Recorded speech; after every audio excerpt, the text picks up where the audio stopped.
une émotion que j'ai utilisée pour transformer l'émotion de la culpabilité. Pour l'émotion de la culpabilité, moi, ce que j'aime beaucoup faire, puis je pense que vous avez pu le voir, c'est de rire. D'être dans l'émotion de l'amusement. Pourquoi? Parce que quand on est dans la culpabilité, on l'a vu, là, on se sent ci, on se sent ci, on se sent ça. Puis ce qu'on veut, c'est prendre de la hauteur. C'est difficile de prendre de la hauteur. Au début, là, quand on vit cette émotion-là, c'est vraiment difficile. Et moi, une émotion que j'adore expérimenter, c'est l'amusement. Donc, l'émotion de l'amusement. Comment on dramatise toutes les situations? C'est fou! Complètement. En même temps, ça remet la vie à sa place, où la vie est un jeu. C'est parce que quand on est dans la culpabilité, puis là, on peut parler de culpabilité, tristesse, colère, peu importe, on est vraiment dans notre petit être humain. Mais quand on est capable de voir d'une façon plus amusée, on est à un autre niveau. Puis en yoga, on a d'ailleurs le témoin amusé. Donc, dans la conscience, il est important, le témoin amusé, parce que c'est lui qui va... L'humour, c'est ça. Fait que moi, j'ai utilisé l'amusement. C'est beaucoup, beaucoup amusé dans la séance du jour 8. Énormément. J'ai reçu plein de beaux commentaires là-dessus, sur cette séance-là. Puis, fait que comment on peut faire pour dédramatiser, voir les choses différemment, revoir que la vie est un jeu aussi. Je pense que toutes les émotions difficiles qu'on peut vivre sont une occasion pour grandir puis aller à un autre niveau. Oui, de ne pas rester dédramatisé. Oui. Tu sais, quand on est dans cette émotion-là négative, c'est difficile de faire le changement instantanément. Pour plusieurs d'entre nous, quand on est tiré vers le bas, quand on se sent sérieuse, lourde, triste, etc., c'est difficile. Mais ça se fait, ça se construit. Tu sais, le chemin vers l'amusement, là, ça se construit tranquillement. C'est juste en acceptant de s'ouvrir et de faire « OK, qu'est-ce que je fais avec ça? Je me sens pas bien. » Là, on trouve des solutions concrètes, des choses sur lesquelles on a du pouvoir. Soit on valide avec l'autre personne, soit on refait notre discours mental. Tu sais, on s'interroge à savoir ce que les pensées que j'ai, elles sont vraiment... Est-ce qu'elles sont vraies? Est-ce que c'est fondé? Est-ce que ça a été validé? Sinon, là, on reconstruit le discours mental, puis on passe à l'action au fur et à mesure. Donc, si je me rends compte que mon discours mental il est peut-être exagéré, OK, qu'est-ce que je peux faire pour dédramatiser, pour minimiser l'impact de l'exagération? Tu sais, on peut accepter qu'on a tendance à exagérer, c'est correct. Tu sais, moi, je le sais, là, des fois, quand je vais me chicaner, par exemple, avec mon chum ou les enfants. Là, fais ça, toi! T'es pas moi! Mais des fois, ça sort, tu sais, ça sort pas de la bonne façon, ça sort trop gros, ou tu sais, on va utiliser les mots « t'es toujours comme ça » ou « tu fais toujours ça ». Jamais! Tu fais jamais ça! Jamais ça, exactement. Les toujours et les jamais, là, ben arrêtez-vous une seconde, là. Est-ce que c'est toujours le cas? Les mots sont puissants, hein? Les mots sont extrêmement puissants puis ils peuvent blesser. Puis moi, c'est ce que j'utilise aussi. Dans ma tête, là, je me dis « toujours! » Avec humour. Toujours. Jamais. Je rajoute encore de l'amusement pour prendre la hauteur. Je suis comme, non. Tu sais, c'est tout simple, puis ça permet justement d'amener de l'amusement là-dedans, puis de faire « Ah, ben non, c'est pas toujours comme ça, là, mais tu comprends ce que je veux dire, là. » Ouais. Ça aide de faire le chemin tranquillement vers l'amusement, puis de dédramatiser des petites choses, de ne pas rester prise avec ça longtemps. Il y a des gens qui restent prises avec la culpabilité des années. Comme, c'est tellement pas bon pour le corps, c'est tellement pas... Tu sais, on se sent tellement lourd, alors que quand on est dans l'amusement, on se sent légère. Observez, tu sais, rappelez-vous, ressentez dans votre corps, là, prenez un petit instant, là, puis prenez un petit instant là, pour ressentir quand vous êtes coupable. Okay? Ressentez-le là, à l'intérieur de vous, là, peut-être dans le plexus solaire, dans le ventre, les épaules qui se scandent. Comme, qu'est-ce qui se passe dans votre corps? Puis après ça, Sentez-vous légère. Sentez-vous, c'est comme s'il n'y avait rien qui vous atteignait, que la vie est douce et belle.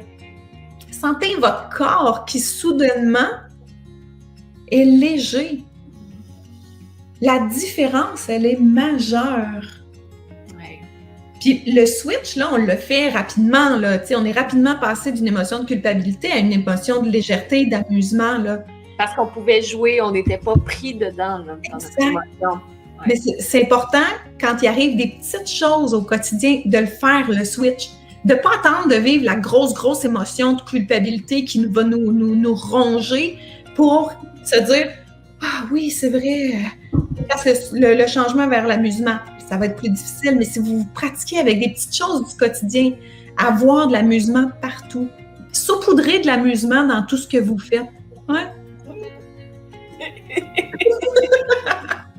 Mettez-en un petit peu partout. On m'appelle souvent la fée marraine. Ben oui! Parce que tu saupoudres du bien-être. Je saupoudre plein de choses.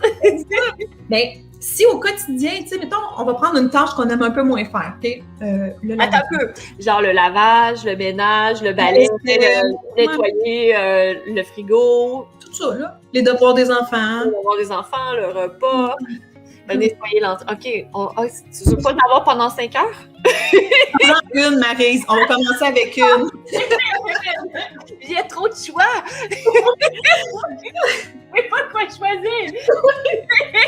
Mais d'ajouter dans sa journée de l'amusement pour ça. Tu sais, de se dire, OK, aujourd'hui, je vais ajouter de l'amusement quand je vais aller faire le lavage. Bon, c'est peut-être un petit peu difficile. La première fois. Oui, mais en fait, il s'agit juste de se placer dans cette émotion-là avant d'aller faire le lavage, là, avant de prendre le panier de linge sale, là, puis d'aller faire les piles, puis de mettre ça dans la laveuse. Connectez-vous à votre amusement.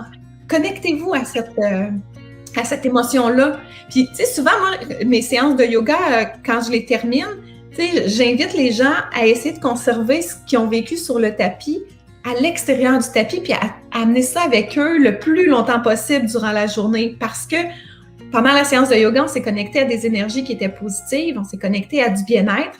Donc, l'idée, c'est de traîner ça avec soi le plus longtemps possible parce que on est bien dans cette énergie-là. Fait que c'est la même chose si on n'a pas le temps de faire notre séance de yoga avant de faire le lavage, c'est pas grave. Mais on peut se connecter quand même à cette énergie positive-là en dehors de notre tapis. Là, ça se fait super bien.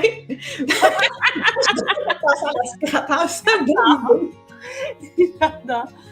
C'est l'inspirateur du jeu. Oui, tellement.